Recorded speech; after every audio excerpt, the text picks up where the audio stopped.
ke depannya adalah apakah teknologi kita mumpuni. Nah, dari kacamata Anda seperti apa challenge-nya, bagaimana persiapan-persiapan ke depannya, dan kira-kira notes apa yang perlu diberikan highlight jika nanti teknologinya benar ingin kita seriuskan di Indonesia? Oke, jadi pertama yang ingin saya sampaikan, Indonesia kaya, udah pasti kaya ya. Punya lithium itu kayak gold ya, white gold, orang bilangnya white gold. Tapi bagaimana sekarang reserve yang ada, resource yang ada, kita harus kuasai teknologinya, pemrosesannya dikuasai Indonesia. Karena kenapa? Kita pingin menjadi raja baterai bukan di negara lain. Kan sumbernya raja baterai bukan di negara lain, bukan tapi di negara lain, kita sendiri. di negara kita sendiri. Jangan sampai begini, ketika kita harus mengolah itu lithium tersebut, kita kita perlu teknologi dari luar ya, kita bersama-sama dengan luar. Tapi bukan berarti semena-mena investor asing itu nanti yang menguasai. Ini yang harus saya bilang note. Okay? Itu notesnya ya. Nah, notesnya ya. Jadi ini boleh investor asing untuk apa? Untuk penguasaan teknologi supaya mempercepat. Kalau misalnya di Australia itu juga butuh 10 tahun ya, teknologi China yang dipakai di sana. Ini jangan sampai kita menunggu 10 tahun ya kalau ada ditemukan ini. Nah, bagaimana mempercepat? Kita bekerja sama ya. Oke. Nah, itu mungkin melalui bilateral agreement-nya ya, teknologinya. Tapi bagaimana nanti hasilnya lithium tersebut adalah milik Indonesia. Karena akan di tempat kita, pertama itu. Kita harus pegang itu lithiumnya. Yang kedua, tadi kan lithium tidak cukup. Tadi lithium itu part dari katoda. Jadi untuk baterai itu kita perlu katoda. Yang tadi nikelnya juga sama. Nikel, kalau nikelnya cuma sampai di ujung, sampai MHP saja, sampai nikel sulfat saja, tidak sampai jadi cathode material, si lithium ini nggak buat apa? Lithium ini nggak berguna. Added value-nya juga tidak ada. Jadi ini si nikelnya udah ada kesempatan lithium ada di sini, ayo proses si nikelnya itu sampai prekursor, namanya prekursor. Prekursor itu belum sampai lithium. Tapi nilai tambahnya dari nikel sulfat, dari nikel ore ke MHP itu 1,8, tapi kalau dari sampai ke nikel sulfat itu bisa sampai 14 kali, kalau ke prekursor itu 30 kali. Jadi kita ini, saya sebelumnya udah bilang, kita jadi raja prekursor dulu nih. Karena kita belum punya lithium. Waktu itu saya ingat nanti di CNBC sebelumnya. Ya, kita jadi importer eksporter terbesar prekursor dunia. Kita sudah bisa. At least sampai situ dulu. Sampai situ dulu. Ya, Bu, ya? Nah, sekarang tiba-tiba ada good news. Lithiumnya ada di Indonesia. So, satu langkah lagi menambahkan lithium ke sana menjadi 50 kali added value-nya. Ya. Nah, menjadi 50 kali 50 ya, Bu, ya? kali. Substansial banget ya. Substansial banget. Jadi dengan penambahan ini bisa kita mempunyai added value dari nikel dan lithium 50 kali. Sedikit lagi kita kalau mau jadi raja baterai, nggak cukup di situ. Kita perlu bikin baterai manufacture. Di mana ini sudah ada nih sumbernya lithium dan cathode-nya yang nanti akan menjadi 80% dari bahan untuk baterai tadi. Buatlah pabrik baterainya di Indonesia dengan sumber yang ada. Ya, tapi saya ingin menyampaikan sekarang yang keadaan sekarang itu what happened ya. Sekarang itu yang ada, kita sampai di MHP, atau di sulfat, udah gitu diekspor ke China. Mostly ya, karena memang di situ yang menguasainya, yang investornya memang dari luar dan mostly China ya. Nah kemudian nanti China ini udah pinter, nggak perlu lithium yang nunggu di Bleduku, dia sudah pegang yang di Australia, dia juga sudah pegang yang ada di Chili, grafit masih kita butuh, dia sudah pegang yang di Kongo, yang di Afrika. Jadi untuk mereka, Kongo. Ya, jadi kemudian butuh itu. Dia ambil nikel, dia ambil lithiumnya dari sana, kemudian dia ambil grafitnya, dia sudah buatnya baterai. Nah, penambahan nilai tambah jadi baterai itu 155 kali. Sehingga kita kan harga mobil listrik itu setengah harganya mahal itu karena baterainya. Ya, padahal tadi kalau kita bisa mengoptimalkan sumber daya kita semuanya di Indonesia sampai pabriknya di Indonesia itu akan turun kan harganya, biayanya, kosnya.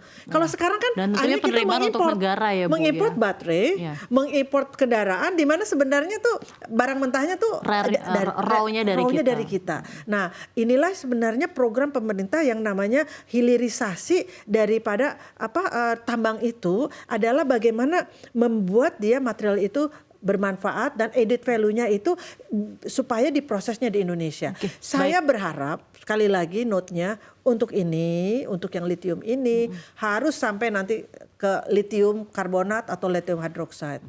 Harus di Indonesia. Lithium Itu. karbonat sampai lithium Atau hydroxide. Karena itu harus di bahan Indonesia. untuk yang tadi cathode-nya. Oke. Udah. Oke. Ya, itu dulu ya Bu ya. itu Jadi dulu. atlas dari research Harus. sampai teknologi ke sana Iya. dulu terlebih dahulu dipakemkan sampai Betul, sana dulu. sampai Jangan sana sampai dulu. apa-apa sudah Oh iya, nanti ya, baru oke. baru prosesnya apa nanti Baik. udah dikirim Oke, lagi. Ya. baik itu notes dari Prof. Evi ini menarik sekali.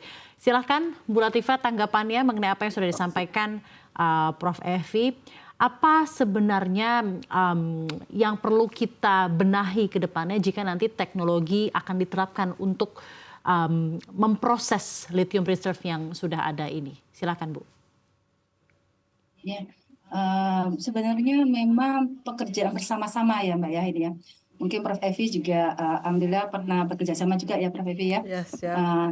Dan alhamdulillah saya di Pusat Riset Metalurgi ini memang mulai tahun 2017 telah melakukan investigasi terkait sumber daya mineral lithium, mencoba melakukan suatu ekstraksi gitu ya. Melakukan ekstraksi lithium tersebut, kemudian mencoba melakukan suatu peningkatan kadarnya. Karena kita ketahui bahwa lithium di Indonesia ini adalah memang kadarnya memang relatif lebih rendah. Misalkan tadi Belidukuwo minimal adalah 100 ppm, mungkin terbesar 1000 ppm. Sedangkan cadangan yang paling besar masih kita peroleh 100 ppm. Bagaimana kita bisa meningkatkan kadar tersebut sampai di atas 1000 ppm atau bisa sampai 2000 ppm. Ini menjadi dasar kami di Pusat Riset Metalurgi. Dan alhamdulillah kami mendapatkan suatu teknologi dan kami sudah patenkan beberapa teknologi tersebut. Dan akhirnya ada teknologi yang granted yang kami hasilkan. Kemudian dari konsentrat tadi lithium kami lakukan suatu proses, yaitu tadi proses bagaimana kami mencoba membuat lithium karbonatnya. Ya, akhirnya kami mendapatkan suatu teknologi untuk melakukan sintesis lithium karbonat dari Brainwater sumber daya mineral Indonesia. Khususnya kami kemarin mengambilnya dari Gunung Panjang yaitu Ciseeng, karena di Beledukuwo cukup jauh di Jawa Tengah. Kami risetnya di Serpong. Akhirnya kami coba melakukan proses pembuatan tersebut dengan debit yang cukup banyak, Mbak. Jadi kami setiap minggu mengambil brainwater yang ada di Ciseeng untuk melakukan proses konsentrisasi, kemudian akhirnya kami menghasilkan suatu lithium karbonat. Memang ini adalah tanggung jawab kita bersama. Bagaimana kita bisa mempercepat keberhasilan produksi kendaraan listrik berbasis sumber daya mineral Indonesia. Fokusnya adalah bagaimana baterai yang kita hasilkan ini basisnya adalah dari sumber daya lokal Indonesia itu sendiri. Tidak hanya litium, nikel, mangan, titanat, gitu. Karena tidak hanya sebagai katoda, bisa sebagai elektrolit. Dan itu cukup menarik. Ini pertanyaan singkat dari saya, tolong dijawab oleh Bu Latifah dan juga Prof. Evi. Indonesia bisa menjadi raja baterai dan raja EV jika, silakan Bu Latifah. Jika kita bersama-sama mempersiapkan dari geologi, kemudian dari metalurgi, dan hilirisasi tadi, kita bekerja sama dengan industri untuk bisa membuat bersama-sama baterai lithium berbasis sumber daya lokal Indonesia, sehingga kita bisa memproduksi baterai merah putih bersama-sama. Wih, Mungkin keren itu. banget ini. Kita Semoga harapkan bisa bersama sukses betul bisa ke terjadi. depannya. Bu Latifah. Terima kasih. Terakhir Prof. Evi silahkan. Ya, kita bisa kalau kita bisa menumbuhkan ekosistem yang kondusif.